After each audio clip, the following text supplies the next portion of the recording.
Oh, the San Diego Chargers. And I know they're not technically that anymore. They are the Los Angeles Chargers. But for the 2016 season, they were still the San Diego Chargers. So we're going to reference them as such during this video. Before the season began, I was not very high on the Chargers. I looked at the division and I thought you had three teams, that would really be banging it out. All three could be in playoff contention. There were the Raiders, the Chiefs, and the Broncos. And I think I even ended up getting the order right. Chiefs 1, Raiders 2, Broncos 3, if I remember correctly. And then I saw this team out there on the island, the San Diego Chargers. I'm like, there's no way. They just don't measure up. They just don't match up. This is going to be a bad team. They're going to have a bad year, and their coach will probably be fired at the end of the season. And early on, it certainly looked like this. A team that started 1-4, it started getting hit with the injury bug really quickly. But then, they won a few games there in the middle stretch of the season. They're sitting at 4-5. And you look at their schedule, and some people are starting to opine. I saw one idiot say the Chargers were going to potentially run the table based off of their remaining schedule, which is crazy. But you looked at their schedule and you thought, hey, they've already won 3 in a row. This is a team that could potentially put a few wins together and get themselves surprisingly into the playoff mix. But of course, they went 1-6 their last 7 games. A big contributing factor to the problem for the Chargers in 2016, some will point to injuries, and yes, they of course got beset by injuries this year just like they did the previous season, and it really impacted some of the things they could do, especially on the offensive side of the ball at times. But at the end of the day, other teams have to deal with injuries, and they find a way to overcome. They find a way to persevere. They find a way to still win games. That's just not a good excuse. You should still be able to get guys to play well within your system, even if you have to accentuate their positives and try the best you can to mask their negatives, or deal with their negatives as effectively as you possibly can. You lost 9 games by 8 points or less. That, to me, when you lose that many close games, can either point to a lack of talent, but good coaching, or talent that isn't being put in the best situation to succeed. I think in this case, it was actually a combination of both. Less than ideal coaching and play calling combined with just not being good enough. So they were competitive and they fought and they played hard, but they just weren't good enough. They had their moments, though. I mean, to be fair to the Chargers in 2016, they beat Denver, they beat Atlanta, they beat Tennessee, they beat Houston. So those are some quality wins. 3 of those teams were in the playoff race. Actually, all 4 of them, were in the playoff race all year. They beat the team that should have beat the Patriots at Super Bowl 51, but didn't, thanks to their epic choke job collapse. What the Falcons did in the Super Bowl was a bigger choke than the Oilers all the way back in the playoffs in the 90s against the Bills, giving up that 35-point lead, whatever it was, because at the end of the day, Atlanta gave up a 25-point lead that they had halfway through the third quarter in the Super Bowl. But the Chargers beat them. They beat the Broncos, Tennessee, Houston, all teams including records. Houston made the playoffs. Denver was on the cusp. Tennessee was on the cusp. So they had some quality wins. But then they only won 1 game in the division. They lost to the Broncos the second time around. They lost both times to the Chiefs, including that opening game debacle, which I think was an indication of the season to come. Got a big lead. Give it up to the Chiefs. Let Alex Smith actually look like an explosive threat in the passing game. Holy Christ almighty. That was an indication of things to come. Losing twice to the Raiders.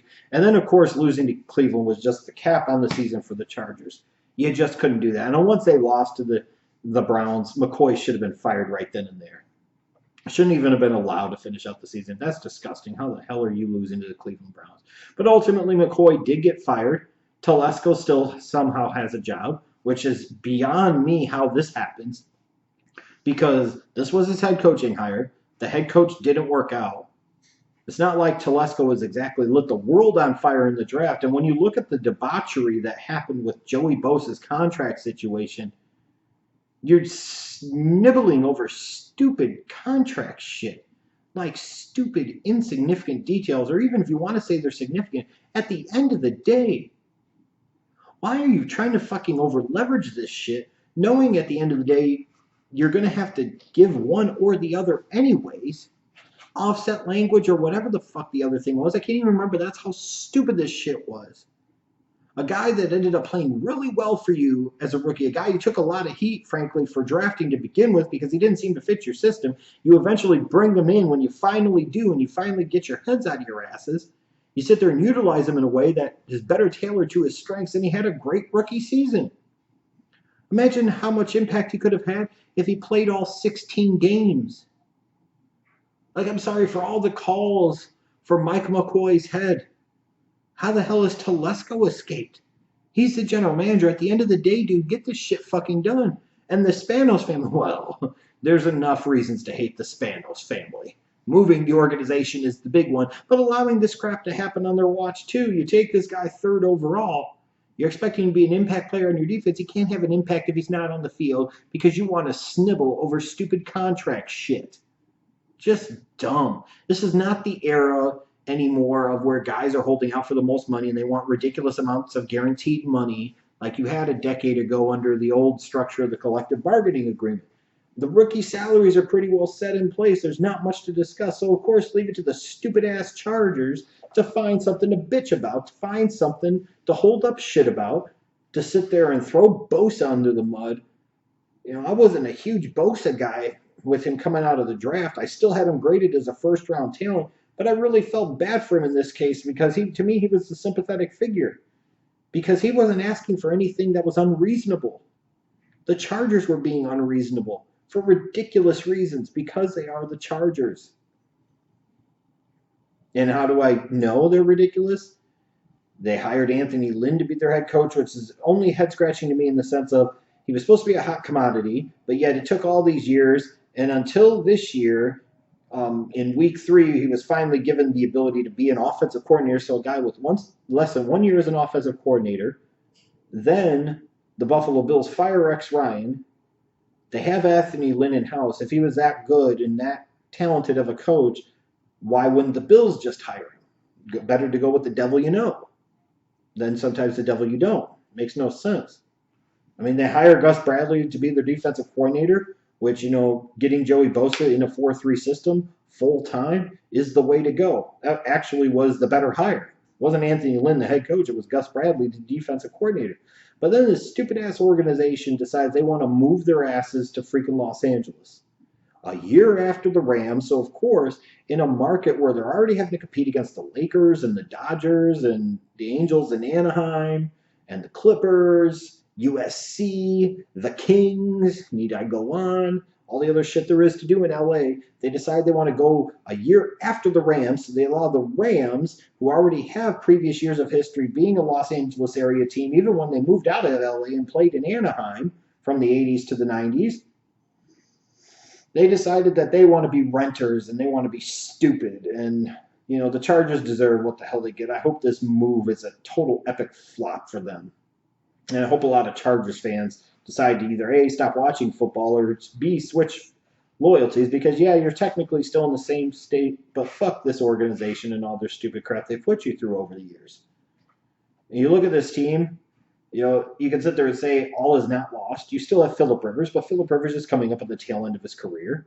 Melvin Gordon had a much better year, too, than he did as a rookie. Melvin Gordon actually looked like he was worth a first-round pick. Joey Bosa had a great rookie season. Hunter Henry, their third-round pick tight end out of Arkansas, I thought played well. He was second-round pick. Whatever the fuck. You get the point. He played really, really well in his stretches of time. I liked what Davis Brown did in that defense, and I look forward to seeing what he could do as maybe a Bobby Wagner or KJ Wright type of linebacker in Bradley's 4-3 defense.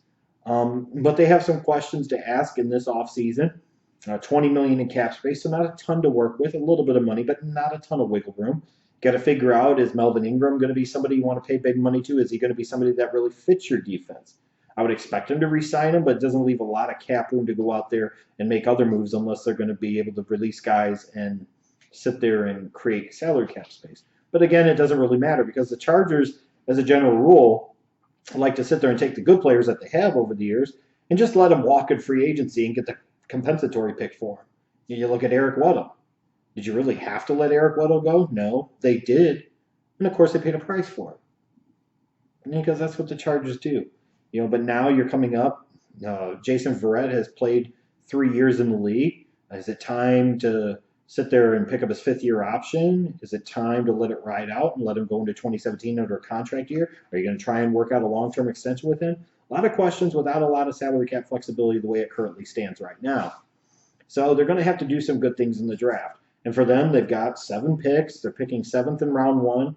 This is a team that if they have a good draft, and I think 2016 was a solid draft for them. If they have another good draft in 2017, the results might not fully bear out in 2017, but maybe in 2018 they potentially could. But they've got to get some help on both sides of the ball. On the offensive side of the ball, they need a game changer at wide receiver. If that doesn't come from the 7th overall pick, that needs to come from the round 2 or 3 pick. How much can you really trust Keenan Allen to be able to stay on the field and produce? You're going into the season again with Travis Benjamin and Dontrell Inman and Tyrell Williams as your top 3 pass catchers on the outside. I don't know about all that. Especially if Gates retires or even if he stays, he's going to take more of a backseat to Hunter Henry. You'll be good at tight end, but you need help on the outside at wide receiver. And they have to be able to better protect Phillip Rivers. They need help at offensive tackle. I don't give a shit what Chargers fans say. They have to get better on the offensive line. They have to protect him better. On the defensive side of the ball, since they foolishly let Eric Weddle go for nothing, they need a safety, and there's a very good chance they might end up drafting one at number 7 overall. They need one. They need a playmaker back there very badly. Because if all of a sudden you get Bosa and you get a playmaking safety like a Malik Hooker or Jamal Adams, you start to think about that defense in an improving light. You start to think about that defense as being one that could potentially be taken seriously going forward. If they're switching to the 4-3, they're going to need some help at defensive tackle because they still have some holes in terms of their front line as they switch from a 3 down to a 4 down alignment. When you look at this Chargers team, though, who cares? Sorry, Chargers fans, but you should be cursing the Spanos family and Tom Telesco and all their stupidity. And frankly, at the end of the day, does it really matter? Because even if Bosa sits there and continues to light shit up, as soon as he hits the open market, he'll be gone because they'll let him get to that point because they're stupid, and they'll let him go because Bosa will probably still have bad, ill feelings toward the organization. And again, who the fuck could blame him? Melvin Gordon, in a couple of years, they'll probably let him go for nothing. Why? Because they're stupid. That's because that's what this organization does. They let good players leave and get nothing in return, and they move to Los Angeles when the Rams already have a 1-year head start on them. That's the Chargers for you. Good luck to you in Los Angeles. You're going to need it.